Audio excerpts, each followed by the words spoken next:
Dobrodošli u novi video, ovo je recap treće runde Croatian Drift Challenge ove godine. Croatian Drift Challenge se vrati u Osijek na aerodrom Čepin. Tamo se nije driftalo od 2013. godine, tad su održavali takozvano Drift Kings natjecanje. To je bilo tad drugo najveće drift natjecanje u Europi, odmah nakon Drift All Starsa. Znači nakon 13 godina se drift vrati u Osijek. U Čepinu je sportski aerodrom, to je dosta stara staza koja omoguća odličan layout. Layout ove godine je bio stvarno bomba, relativno brza inicijacija, cijela staza nekoliko sporija nego u Željavi. Sam layout je bio full fluidan, dalo se ga dobro voziti, ima je čak i tehnički dio na kraju. Tribine su bile stavljene kod drugog zavoja, tako da svi na tribinama su mogli odlično vidjeti cijelu stazu osim in-rama. Tako da sam layout eventa odličan.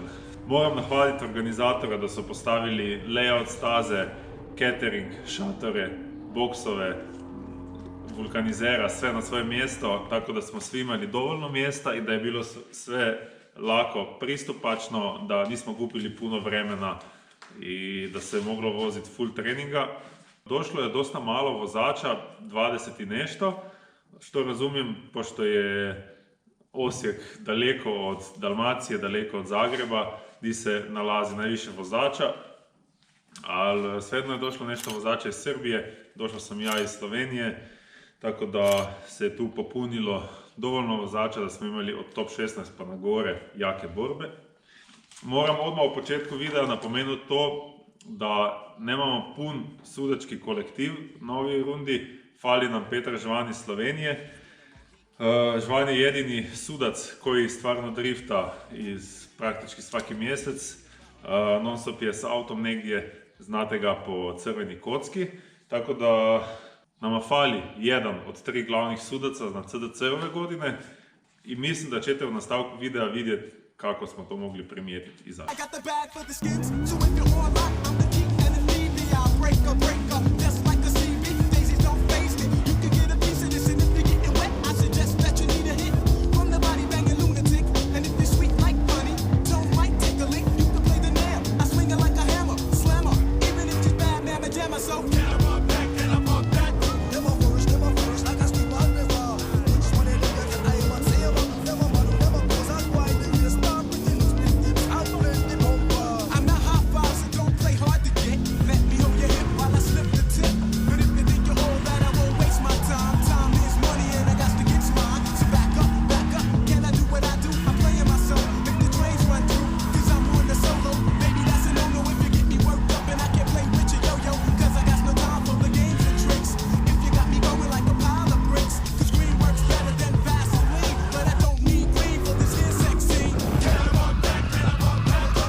Naš drift fake taksi Erik Janković, jedan od također najboljih vozača, već dugi niz eventa ovdje, jedan od najpreciznijih, nastupa nam ovdje sa BMW-om, unutra je Toyotin R8 motor, 300 i nešto konja.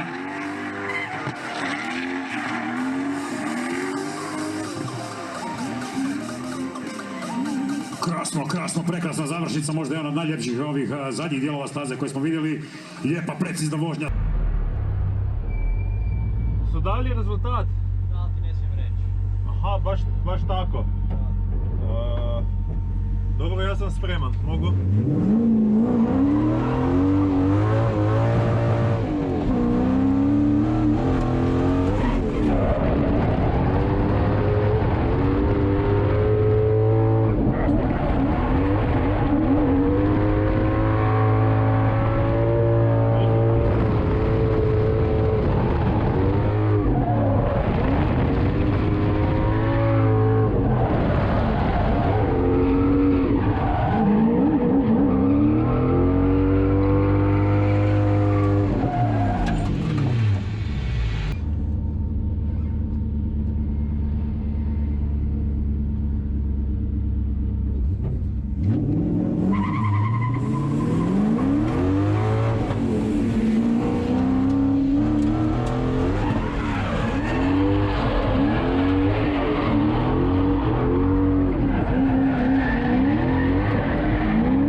Mislim da je to s lahkotom.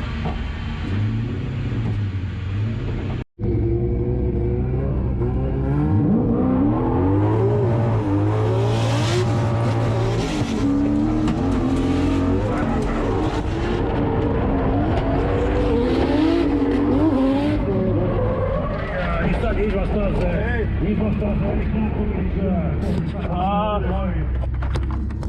Kamen je bio na in-runu! 100% se vidi na snimki. Naša top 8 borba ni počela najbolje. Na in-runu so iz neke rupe, koja je nastala tokom treninga, ispali komadi asfalta. Ja pogazim jedan od tih komada i to me baci van fokusa dovoljno da napravim flik i vučem ručno malo prekasno. Ovdje možete vidjeti crto koja je moja referencija za napraviti flik. I u nastavku klipa možete vidjeti kako svaki put pogodim tajming flika i vučenje ručne da bi pogodio prvo zunanju zonu, a ovdje sam naravno prekasan i izađem iz staze.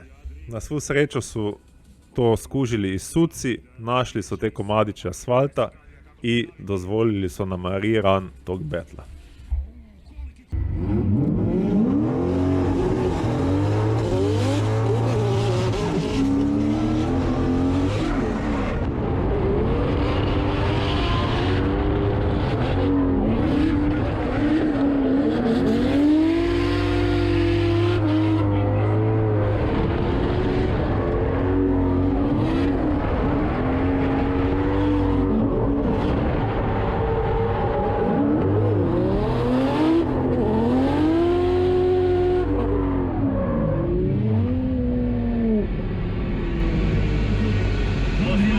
Čast Eriku za preciznost, za kut, za brzinu, ali Ponovi, zato ker je ponovi mi. Čist preveč hriba je imel za tabo. Ok, še kaj? Ker da se tam skoraj ravno peljal, pa ful te je v bistvu pojedel. Ok, hvala. Kje je krajšal? Ta v zavoj, ta pa pač spet tam. Drugi transition. Drugi pa četrti je bil pač, Krajšal. četrti je bil že tako, zraven tebe.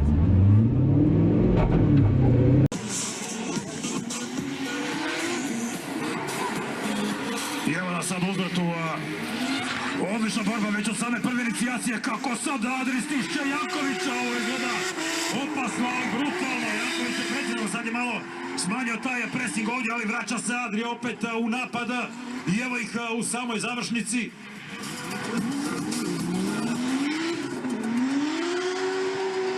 Kakav prelazak kroz cilj, kakav fight, kakav chase sad. Adrija, svaka čast Eriku za preciznost, za kut, za brzinu, ali kakav napad sada Adrija, ljudi moji.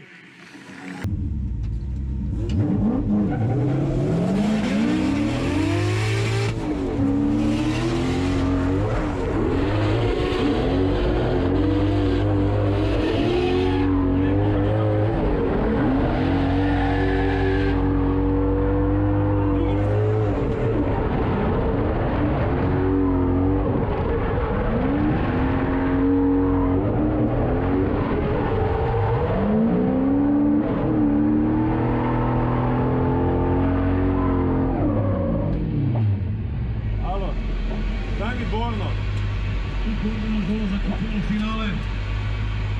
Ej, a ni on bil ful dolgo časa iz gasa? Ok, poglejte live.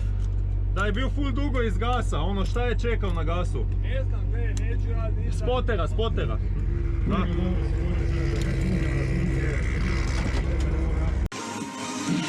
Evo nas u uzvratnoj borbi, da vidimo sad opet Janković odmah na početku uz boka Adriju. Adri sada lijepo kroz prvu zonu, krasna tranzicija. Evo nam Jankovića, fokus boka sklapaju retrovizore doslovno jedan drugom i sad je Adri do staze. Kakav sad neočekivani rasplet. Čekamo da Janković sad prođe stazom, da vidimo što se tamo dogodilo. Je li možda bilo kontakta ili bila kakva greška ili opet kamen. Vidjet ćemo sad kad završi ova vožnja, ali kakve sad neočekivane situacije na kraju. Znači, kažu suci da ste obojica bili unchaseable i gledat ćemo ovo one more time. Nakon par minuta čekanja suci odlučuju one more time. Kažu da smo imali obojica unchaseable lead run. Ovdje krene moj vikend nizbrdo. U tom slučaju nisam ni pogledao live streama i to je bila moja najveća greška. Jer mi je bilo jako čudno zašto je bio moj run unchaseable, jer je bio jako sličan svim ostalim runom tokom prošlog dana i na kvalifikacijama. I moja greška je u tome da si nisam uzeo dovoljno vremena pogledat live stream, pogledat sve dokaze i uložiti žalbu na tu odluku, jer ta odluka je krivo donešena. Kad vozač tvrdi da su suci donijeli krivu odluku, je to dosta jaka optužba, a to znači da si moramo prvo pogledat šta uopće suci traže od nas na tom dijelu staze za kojega tvrde da smo imali obojica unchaseable run. Znači suci tvrde da je naš lead run unchaseable na točki nakon prve tranzicije, a tamo je desni zavoj koji je u biti power zona. Ti puštaš gas za tranziciju, rijetko ko uspije biti cijelo vrijeme na gasu tokom tranzicije i nakon tranzicije što prije pun gas do sljedeće tranzicije u drugu zunanju zonu sa desne strane staze.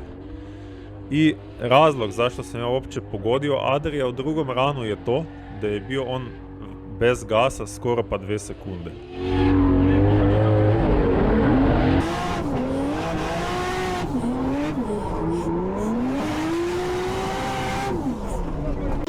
Nakon tranzicije nije imao pouzdanja u tendencu auta, znači nije znao da će auto nastaviti po pravi liniji ili će ići u understeer i pofloatao je off power, znači bez gasa.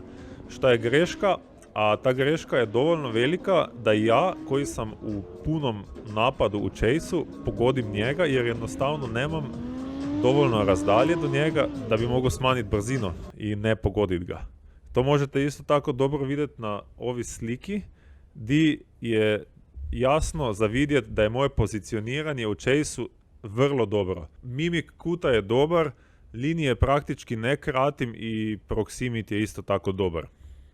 Znači ja u chase-u radim sve što bi trebao raditi za pobijedit battle.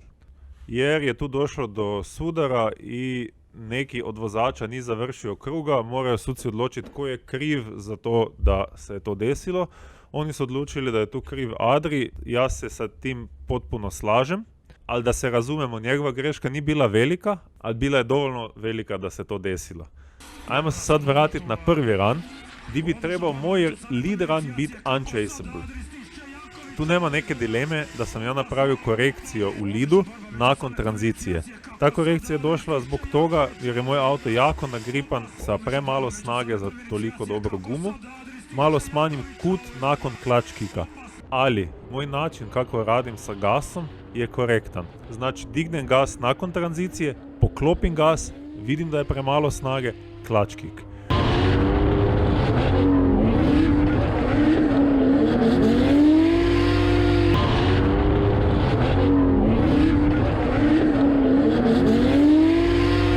Istina je da je moja korekcija vidna, ali prvo kao prvo me je Adri nekako ispratio, znači ni se izravnao ni došlo do sudara.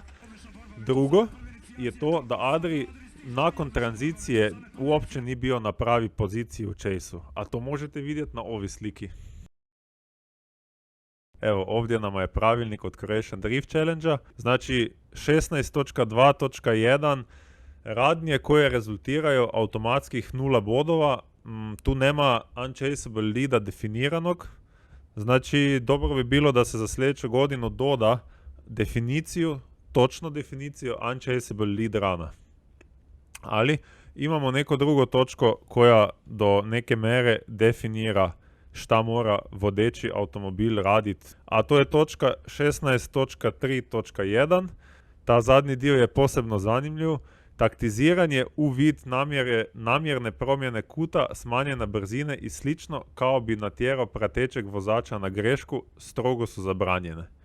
Po toj logiki su Adriju dali za njegov lead 0, a ne kužim zašto su meni dali 0, jer je istina da imam grešku, ali ta greška ni približno dovoljno velika da bi bio to unchaseable, kao što smo mogli vidjeti po primjeru sa kvalifikacija di vozi debeli.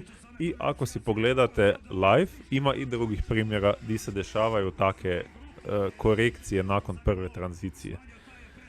Još moramo dodati to da je Adri na krivi poziciji, krati liniju, smanjen mu je kut, znači on dobiva brzinu naspram mene bez obzira na to šta bi ja radio u leadu. I to ga je dovelo do njegove greške koja bi ga trebala koštati pobjede u tom betlu i dati meni pobjedu.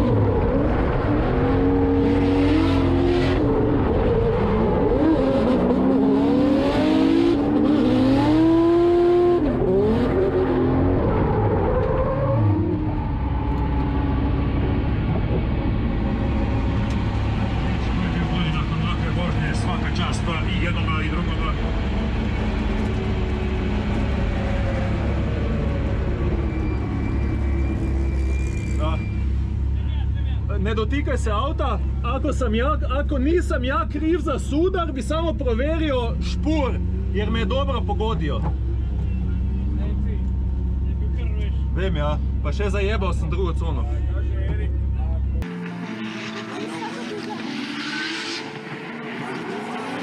U nastavku dvoboja, kao što vidite, dakle, Erik napred, a u iznimno bliskoj pratnji nam je Adri. Istovremena predivna tranzicija ovdje na sredini na najbržem dijelu staze izgleda super atraktivno.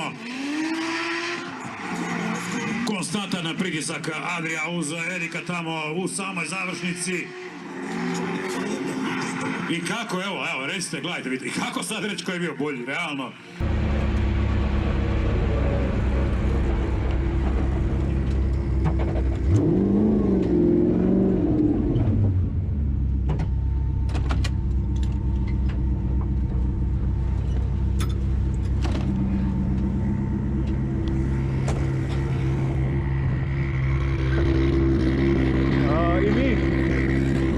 Da provjerimo špur i struga mi nosač od overfendera pa da ga izvadim.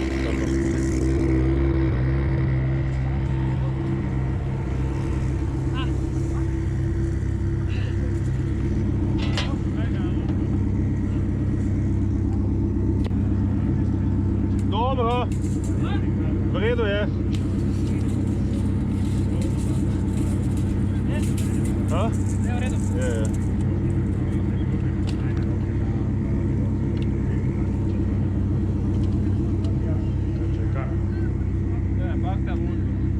Zadnji zavoj. Nije imao di za ić, mislim on je kriv. Pustimo tko. Nisam teo kolo pogodio svakako, tako da nema... Nisi? Nisam. A, okej. Ja sam mislio da je kola.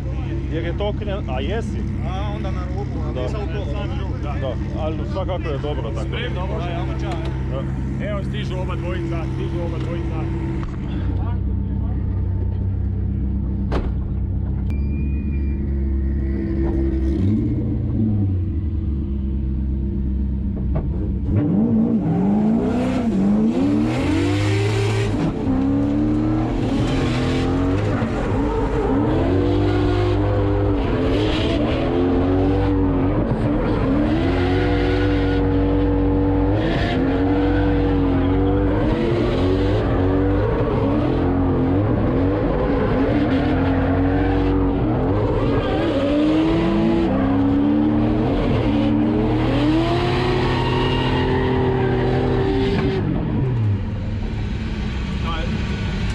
kaj pa dela ta auto.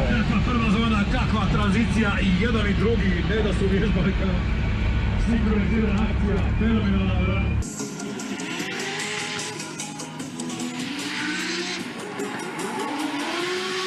Rana, brza inicijacija, jedan i drugi, savršeno precizno kroz zonu i kakva je sad ovo fenomenalna tranzicija bila ove prve zone, prve dvije staze, prekrasno zagledati iz bilo koje perspektive.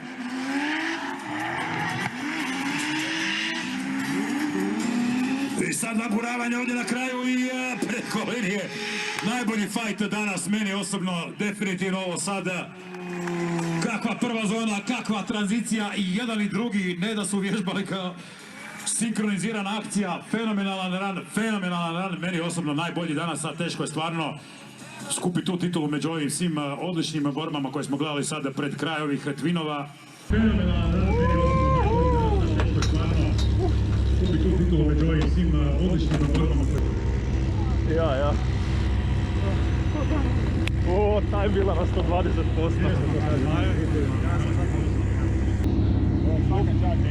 Uf, da. Ova je bila baš uf.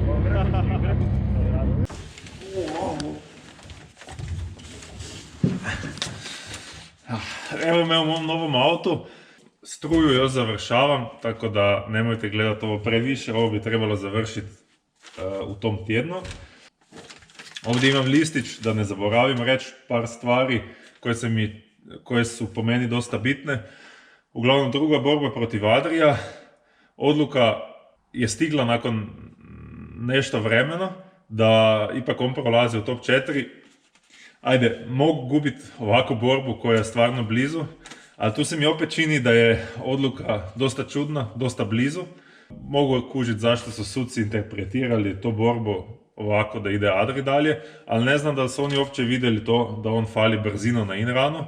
Međutim, dosta često kažu suci, ne često, nego svaki put kažu na sastanku vozača da moramo ubrzavati linearno, bez nekega puštanja gasa, osim kad šaltaš, i to da fališ brzinu je dosta velika greška. U tom slučaju, u drugom runu, meni to da on fali brzinu u in-runu ne omoguća da bi imao dobar proximity u prvom zavoju, jer inače, ako bi ja držao gas non stop, jednostavno bi imali crash već prije inicijacije. Možda zapravo bi trebali napraviti crash prije inicijacije, jer na taj način ne bi mogli dati sucima te odluke, ne? Ako bi mi imali crash prije inicijacije već, bi opet suci mogli odlučiti ko je kriv, a ne bi mogli samo spregledati to da je on fullo brzino. Međutim, Adri i ja falimo drugu zonu, mislim ne popunimo je skroz, nego smo na pola zone, i ja imam ta wobble, koji ovaj put nekako nije bio unchaseable. Kod prvog i drugog klipa nakon prve zone, znači nakon prve tranzicije, imam taj wobble koji je bio prvi battle unchaseable, a sad je wobble isti, samo Adri ne naleti na mene toliko i run odjednom je chaseable, znači imam bodove. Adri tu prolazi jer ima kao bolji lead, istina je da baci nešto više kuta u leadu nego ja, ali istina je da ima dosta veliko greško na in-runu i to mi pravi to odluku opet čudno. Neću se previše zamarati oko toga, jer vreme je da stiže novi auto, da se pojavim konkurentan na stazi i da odvozim tako da sucima ne dajem opcije za razmišljati ko bi mogao ići dalje i da li je to full blizu, nije toliko blizu, bla bla bla, ne. Jer kod te odluke mi se recimo čini da su suci kompletno izignorirali to da je on fullo brzinu na in-runu. Ali inače dobar battle za top 8, izguštali smo se. Bez obzira na to da se ja ne slažem sa suđenjem ovog vikenda, smo se tokom vikenda imali dobro, imali smo se zapravo odlično, staza ne troši puno gume, smještaji su dosta jeftini, dovoljno je bilo malo vozača da smo napravili puno krugova, još dosta više nego u Željevi. Drift akcija je bilo nešto, koliko znam, se po zaslugi organizatora i Kalkana, koji inače organizira Street Race i on je domać tu u Osijeku, se drift sljedeće godine opet vrati u Osijek, tako da jedva čekam da ponovimo to stazu. Nadam se da bude sličan layout, isto zabavan. i isto dobar za publiku, jer tu je publika stvarno mogla vidjeti dosta na stazi. Tako da sve pohvali organizatoru što se tiče samog eventa. A mi kao tim smo nešto naučili, tu imam zapisano šta smo naučili, koje su nama lekcije i šta je za izboljšati. Prvo, novi auto. Novi auto uzima puno vremena, puno love, puno je truda oko toga da pripremiš novi auto i želim da kad bude auto spreman tokom leta, da se za drugu polovicu sezone pojavi konkurentan i pouzdan na stazi. Druga lekcija je to da si nakon One More Time-a ili gubitka battle uzmem vreme da pogledam sve šta mogu vidjeti i sam za sebe odlučim šta mislim da je tu prava odluka i ako mi se čini da upoštevajući pravilnik ta odluka nije korektna, uložim žalbo i probam preokrenuti to odluku. To sam čak napravio u Sloveniji na jedni trci, recap koje ćete vidjeti u jednom od narednih videa. Sljedeća lekcija je to da pravilnik nije napisan u kamen. Pravilnik se mora evolvirati iz godine u godinu, znači pravilnik mora dobiti nove alineje, nove definicije.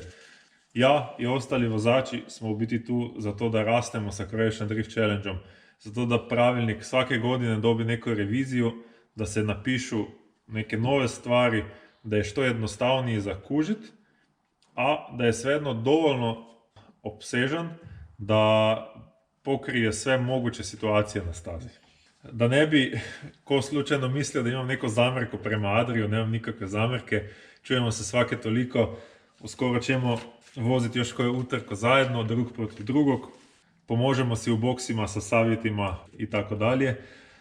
Htio bih pozvati sve vas koji ste bili tamo, koji gledate ovaj video, koji pratite moj YouTube kanal, koji pratite i druge vozače po Balkanu. Javite se u komentare, iskomentirajte šta mislite na ovu odluku, kako je vaš dojam eventa i pozvao bi vas sve da dođete na 4. rundu Croatian Drift Challenge-a, to je 13. i 14.9. u Mičevcu. Dobro poznata staza, domaća staza Croatian Drift Challenge-a. Imat ćemo suce na očima da pravilno odsude, da konstantno sude i nadam se da budu svi trije glavni suci u polnom kolektivu, u polnom fokusu i da bude odlična trka. Hvala svima na gledanju i vidimo se u sljedećem videu. Speaking about what we're doing at the weekend, the first thing I'm gonna do is get a Mohican. Take the train to Paris, meet some friends and take some stuff. Woke up in a nightclub in Bangkok. In the morning took a train to the beach. Wrote a message in the bottle and we threw it in the sea.